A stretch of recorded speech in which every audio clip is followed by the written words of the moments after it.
E a gente começa agora o nosso tema do dia, conversando com a Letícia Helena, que é coordenadora da campanha Folia com Respeito. Oi, Letícia, tudo bem?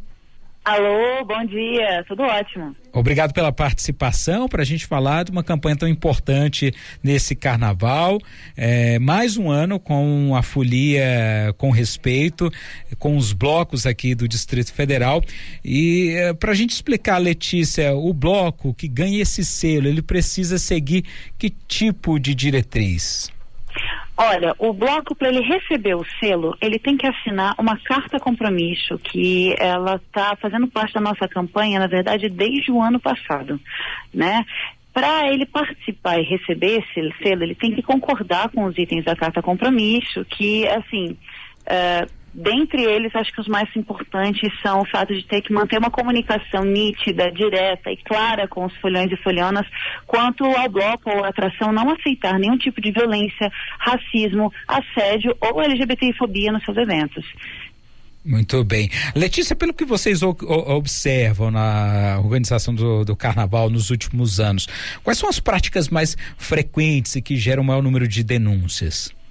Olha, muitas mulheres, muitas pessoas, elas não fazem um registro formal da denúncia, né? Mas o que a gente faz, por exemplo, é uma análise das redes sociais, procurando qual é o maior tema, assim, de reclamações, né? De foliões e folionas. Então, desde puxada pelo braço, puxar pelo cabelo, você acredita? Já tem muitas mulheres que contam isso, de serem puxadas pelo cabelo para tentarem forçar beijo, rodinha para cercar, entendeu? A pessoa dizendo que ela não vai sair da rodinha enquanto não beijar alguém que esteja, um desses caras que estejam cercando, e desde violências físicas mesmo, sabe? Mais diretas, como, por exemplo, espancamentos, enfim, tem graus, né, diferentes, tem níveis diferentes de violência dentro do que é relatado no Carnaval de Brasília. Sim. A gente também está na linha com a doutora Jaqueline Valles, que é jurista e mestre em Direito Penal. Doutora Jaqueline, muito bom dia, tudo bem? Bom dia, Bruno. Bom dia, Letícia. A Carol Martins está com a gente aqui no estúdio, estava ali envolvida no telefone, né, Carol? Pegando as perguntas dos ouvintes. Bom dia, pessoal. Quem quiser pode gravar com a gente em áudio pelo WhatsApp no número 996669673. A doutora Jaqueline vai explicar pra gente sobre a lei que está em vigor, a lei 13.718, que tornou crime a importunação sexual. A gente estava ouvindo aqui, né, a participação da Letícia, a doutora Jaqueline, falando de casos que costuma ocorrer, infelizmente, nos blocos aqui em Brasília, mas em todo o país. O caso do homem que agarra a mulher à força, puxa pelo braço, puxa pelos cabelos, faz aquela rodinha para obrigar a menina, a garota, a beijar um determinado rapaz. Agora, na lei, em quais casos a importunação sexual fica caracterizada e qual que é a pena para esse agressor? Então, Bruno, a lei 13.718, ela teve um avanço em termos de proteção à pessoa. Antigamente nós tínhamos uma proteção leve com relação a esses atos, mas que tinha como objetivo o pudor público, as pessoas ficarem vendo os outros fazerem. Então, para proteger o pudor da sociedade, nós tínhamos que punir o agente. Hoje não, a lei foi muito mais benéfica e individualizou a vítima na sua liberdade sexual. Então nós temos desde da lei 13.718, 2018, o artigo 215A, que ele fala o seguinte: olha, se você inoportar alguém sem a permissão dele para você fazer essa importunação, a sua necessidade sexual, sua lascívia, seu desejo sexual, você vai ser punido. Tá? E não é uma pena tão grande, tão pequena. É uma pena que vai de 1 ano a 5 anos de reclusão. Mas assim, nesses casos que a gente deu de exemplo, forçar um beijo, por exemplo, se enquadraria numa questão como essa? Olha, Bruno, se enquadraria sim, porque é sem a permissão, quando eu forço alguém, é sem a permissão dessa vítima, tá? Essa vítima tem que ter liberdade dela escolher quem ela vai beijar, nesse seu exemplo, entendeu? Eu não vou puxar a pessoa porque eu estou com desejo sobre aquela pessoa e ficar tendo a minha fantasia em cima da não anuência dela. Então a lei pune sim. Muito bem. Essa denúncia deve ser feita, primeiramente, à autoridade policial, eu imagino, né? A questão é como comprovar que o fato realmente aconteceu. Essa pessoa vai precisar de testemunhas? Como deve ser esse relato? Esses crimes não deixam vestígio, ou seja, não deixam marca, tá? Então a parte da perícia é muito fraca, é muito prejudicada. Então, realmente, eu vou precisar de pessoas presenciando, se for o caso, melhor ainda, tá? Ou a palavra da vítima de forma bem contundente, de forma real, tá? Que ela possa comprovar que ela foi constrangida, que a pessoa pegou ela e satisfez a lascívia dele em razão ao corpo dela, à vontade dele. Mas tem que ser provas, mesmo que testemunhal ou depoimento da própria vítima, sejam provas claras, não provas que possam levar a crer que houve até uma importunação sexual. Ela tem que realmente sentir que ela foi importunada por um ato sexual dele, uma vontade sexual dele. E aí o Ministério Público e a autoridade policial, eles irão ingressar com o procedimento investigatório, tá? Porque é uma ação penal pública que a gente chama de incondicionada, não precisa da representação da vítima. Óbvio que a delegação, a autoridade policial tem que ter conhecimento para iniciar a investigação, mas depois ela pode, mesmo sem a vítima representar, ela pode continuar a investigação e o Ministério Público denunciar.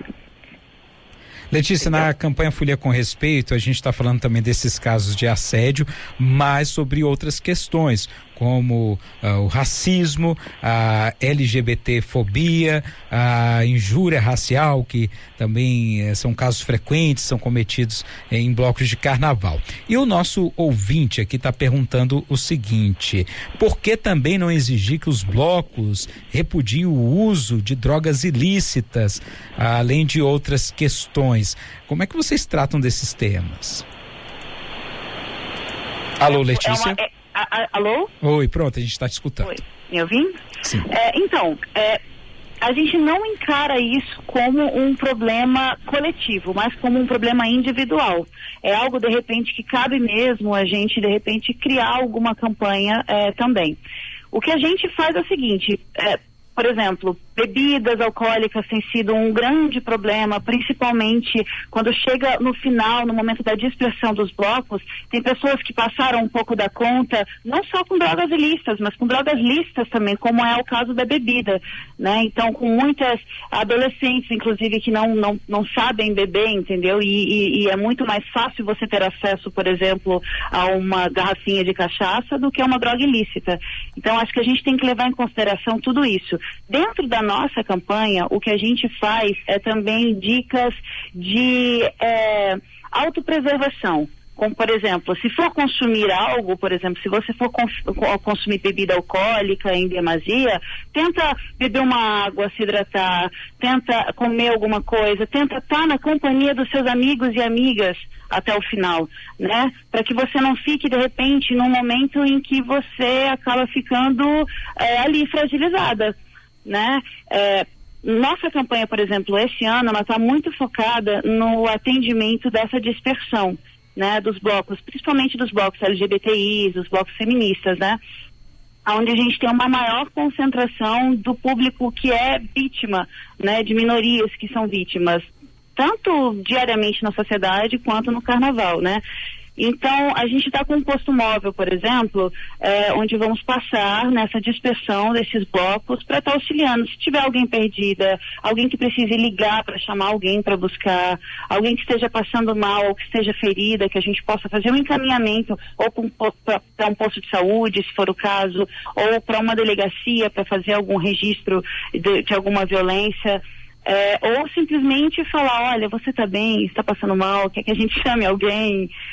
Eu acho assim, a gente está muito mais nessa questão do autocontrole e de você estar junto dos seus colegas que estão curtindo o carnaval com você, do que realmente proibicionista, né? Porque o carnaval as pessoas vão beber, elas vão curtir, e às vezes enfia um pouco o pé na jaca, né?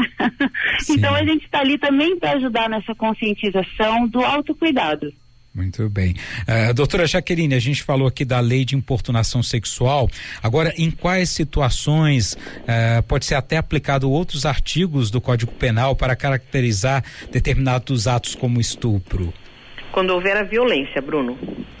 Na importunação sexual, eu não tenho a permissão da vítima, mas eu não chego a ter uma violência contra ela, tá? A partir do momento que eu tiver uma violência, seja física, de eu pegar, deixar marcas nela, que aí eu tenho a violência física, ou uma violência psíquica, que eu tenha que eu use da ameaça contra ela para satisfazer a própria lasciva, aí eu pulo para o estupro. Então, a parede que difere uma da outra é que o artigo 215 da importunação sexual, eu vou importuná-la, eu vou ser desagradável com ela, mas eu não deixo marcas nela, nem psíquica, nem física. Agora, é uma lei. Parede? Oi? Agora, doutor Jaqueline, é uma lei recente, né? 2018. Sim. Carnaval passado, acho que foi o primeiro, né? Com essa lei em rigor. Porque ela foi aprovada ao longo de 2018. Ela foi aprovada no dia 25 de setembro. Pois é. Há algum histórico de pessoas que já foram enquadradas nessa lei ou é ainda naquela situação do Brasil de lei que não pega? Não, pegou sim, porque nós tínhamos um vácuo muito grande entre uma contravenção penal que a gente chama de crime anão, que era a satisfazer a lasciva no poder, na frente do público, aí era crime contra o pudor público, tá? Que isso realmente não pegava, que era uma coisa bem singela, e o estupro. Então a gente tinha um hiato muito grande. Você ia punir um cara de um estuprador porque ele acabou importunando uma moça no metrô. Isso é desagradável? Isso é muito desagradável, tá? Aquela pessoa que fica esfregando a genitália dele no metrô, na parte íntima da moça. Entendeu? Isso é muito desagradável? É. Mas eu posso puni-lo como estuprador e ter a mesma severidade uma pessoa que ficou lesada, ficou machucada? Não. Então, essa lei veio muito bem feita, tá? Ela foi o meio do caminho. E nós tivemos aqui, por exemplo, em São Paulo, sou de São Paulo, nós tivemos um caso em que o rapaz, ele pegava o ônibus e ficava se masturbando no ônibus e ejaculava nas pessoas, ejaculava nas moças, que ele ficava lá tendo a fantasia dele e acabava ejaculando. A moça até estava dormindo, ou seja, ela não permitiu, mas ela também não foi violentada psicologicamente nem fisicamente, porque ela estava dormindo. Então, mas foi uma coisa extremamente desagradável, ela não poderia ter passado por isso. E ele foi punido. Tá? Importunação sexual. Isso foi muito importante, porque tá um limite, não deixa nem tão solto que nem uma contravenção penal, que era, e nem tão severa que você não consegue enquadrar um ato intermediário aí dele, que você não precisa enquadrar num estupro, que aí seria uma desvantagem até para a legislação. Acho que é importante, assim, além de, óbvio, punir essas pessoas, as mulheres terem conhecimento de que elas estão protegidas com essa lei, né? Porque às vezes muita gente encara ali como com naturalidade, principalmente no carnaval, acha que é assim mesmo e não sei o quê. Não é, tem lei e a gente pode procurar as autoridades policiais se sentir incomodada. Pode, ele pode ser preso em flagrante, tá? Não cabe ao delegado habitar fiança nesse caso, só em juízo, na audiência de custódia no dia seguinte. Isso é muito interessante, sim. Tem que procurar autoridade, sim, tem que reclamar. A liberdade sexual é para todo mundo. Eu tenho que ter, a lei fala liberdade sexual. Eu não tenho que ser constrangido em nenhum momento. Aqui pelo Twitter chegou uma pergunta do ouvinte que não identificou, mas quer saber o seguinte: se a pessoa estiver desacordada ou alcoolizada e ocorrer algum tipo de ato com aquela pessoa, em qual crime esse agressor pode ou deve ser enquadrado, doutora Jaqueline? Ele deve ser enquadrado de acordo com a violência que ele comete, tá? Nós temos a vulnerabilidade da vítima quando ela está realmente desacordada, bêbada, dormindo, tá? Em que ela não dá permissão.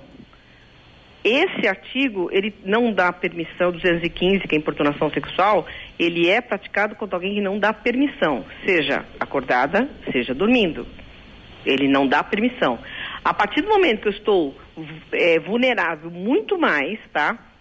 Eu posso até chegar perto do estupro, dependendo do tipo de agressão que houve.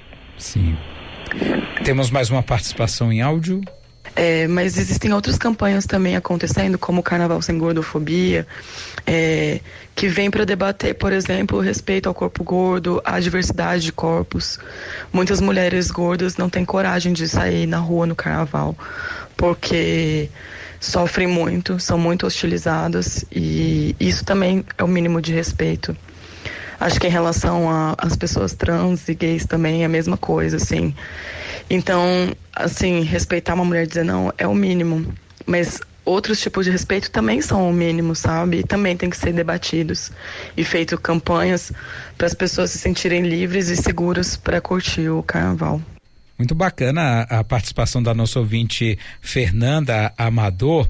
E Letícia, a campanha de vocês é uma, mas que conversa com outras campanhas também, né? Eu citei mais cedo aqui o Não é Não, que é um lema muito bacana e que este ano está na rua novamente, não é isso? Exato. Nós temos parceria desde do início da campanha do Não é Não, e a gente considera as nossas campanhas bem complementares mesmo, né?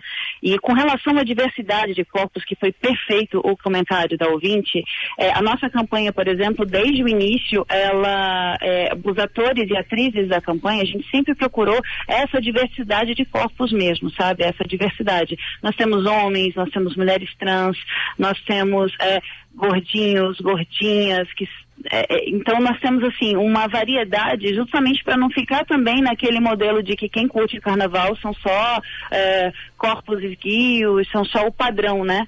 Que geralmente a gente costuma ver aí em tudo que é campanha e tudo que é campanha midiática, né? Na verdade. Então, é importante mesmo que a gente dê visibilidade à maior quantidade diversa, até porque quem realmente curte o carnaval nas ruas é a população, e a nossa população é diversa. Então a gente sempre colocou como mote da nossa campanha manter essa diversidade em todo o material que a gente produz.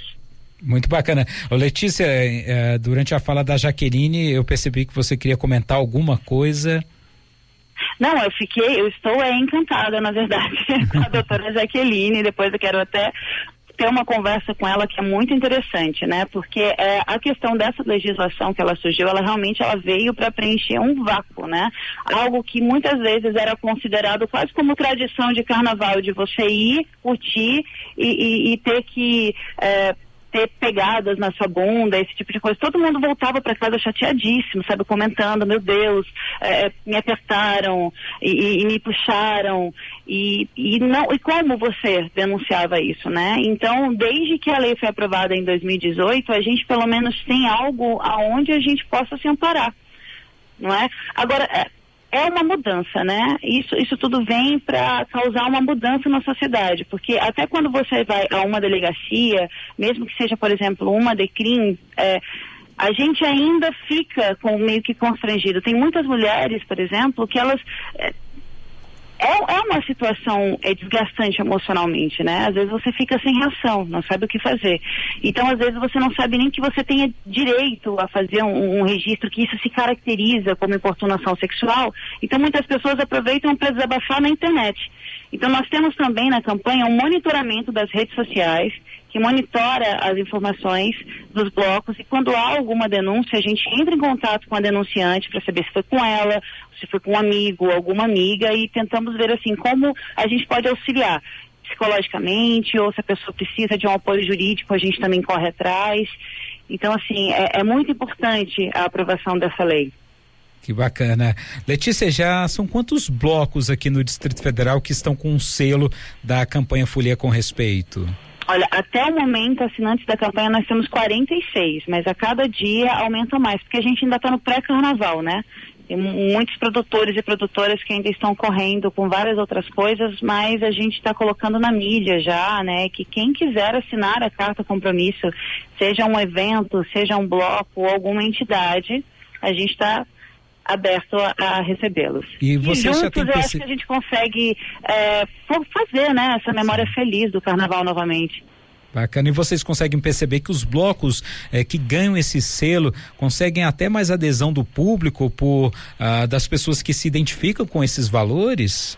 Sim, com certeza. Porque os blocos, eles passam a ter uma comunicação mais direta com o público, mais positiva com o público, né? A gente faz aqui também algumas análises, por exemplo, de alguns cards de material de divulgação dos blocos, né? Dizendo às vezes assim, olha, talvez essa frase aqui não seja uma frase legal, talvez essa imagem aqui não passe a mensagem que vocês queiram passar.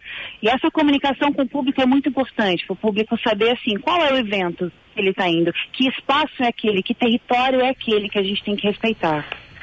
Que bacana, excelente iniciativa, né? É que acho que está aí entre as práticas, né, Letícia, que tem que ser adotadas pelo bloco, a equipe de acolhimento, né? Porque eu acho que isso é muito importante. A menina que sofreu, enfim, a pessoa que sofreu algum tipo de importunação, às vezes não sabe a quem recorrer, quem procurar. Ou às vezes fica tão fragilizado, os amigos também podem fazer isso por ela. Acho que é importante na hora de curtir o carnaval a galera ficar ligada nesses selos para escolher os bloquinhos que tem uma assistência ali, né? Exatamente, porque quando a atração ela aceita a carta compromisso, ela recebe o selo, ela está assumindo também compromissos de procurar proteger a vítima, de oferecer apoio, de direcionar a vítima para assistência médica ou policial, se for o caso, né? E sempre incentivar o registro da violência sofrida. Para encerrar, doutora Jaqueline, infelizmente a gente ainda escuta muito aquele discurso de agressores de que, mas a menina estava com uma roupa curta, mas a menina tinha bebido tava demais. Fazendo doce. E não sei o que, como se fosse justificativa para qualquer tipo de violência ou agressão. E, infelizmente, até no Poder Judiciário existem decisões da Justiça livrando agressores justamente ao aceitar argumentos do tipo, mas ao rigor da lei, e também não deveria ser justificativa para nada, né, doutora Jaqueline, esse tipo de coisa. Mas, Bruno, a Letícia falou muito bem, é não, entendeu? E o pensamento está mudando. O pensamento está mudando, tanto que o legislador veio e colocou essa meio barreira com essa lei nossa de importunação sexual. As pessoas não estão mais tolerando essa invasão com relação às outras, olha, eu quero porque ela está me dando bola, eu vou lá porque afinal de contas ela rebolou para mim, ela deu uma piscada e aí ela deu sinal verde, eu posso fazer o que eu quiser, tá? Ao tornar esse tipo de crime um crime que eu não preciso da vítima, que é a tal da representação, autorize a autoridade a investigar e o Ministério Público a denunciar, isso também passou por cima dessa situação. Olha, eu não estou perguntando se a vítima te deu bola, eu estou falando que você importunou, que você foi além do que ela se deixou ir. Então isso é crime. Agora, se ela vai te representar ou não, pouco me importa. Eu vou te denunciar. E o que a Letícia falou muito interessante, das outras pessoas denunciarem também. Olha, eu tô vendo lá, o cara tá em cima da moça, a moça tá tentando sair e ela não consegue. O que eu faço? Chamo a polícia? Retenho a pessoa, levo até as autoridades, óbvio, nada de força, ninguém tá aqui levantando em nome da violência, tá? Tudo dentro da parte civilizada, mas é interessante que todos tenham consciência para poder reprimir o que fazem comigo, o que fazem com o outro também. E vale principalmente esse conselho para os homens, né? Que costumam achar graça ou contar vantagem e achar bonito o que os colegas fazem, mas na verdade deviam estar denunciando. Sim, mas eu acho que está mudando. Eu acho, posso estar até sendo sonhadora, mas eu acho que eles também estão com consciência, eles também querem brincar, eles não querem ser acusados de agressores, de animais, que ficam loucos numa situação pública, entendeu? Então, eu tô muito esperançosa que cada dia mais nós temos esses grupos que a Letícia está formando, que é muito legal, e a consciência, só de formar tem consciência disso. Olha, eu não quero, eu não vou me sujeitar. E eu também não quero ultrapassar nenhum limite. Então, eu acho essa consciência social muito legal. Muito bem. Agradeço aqui as participações da Letícia Helena, coordenadora da campanha Folia com Respeito. Letícia, valeu, parabéns pela campanha. Muito obrigada, eu que agradeço o espaço. E também da doutora Jaqueline Vale, jurista e mestre em Direito Penal. Doutora Jaqueline, obrigado pela contribuição. Obrigada, Letícia, obrigada, Bruno, obrigada, Carolina, bom dia para vocês.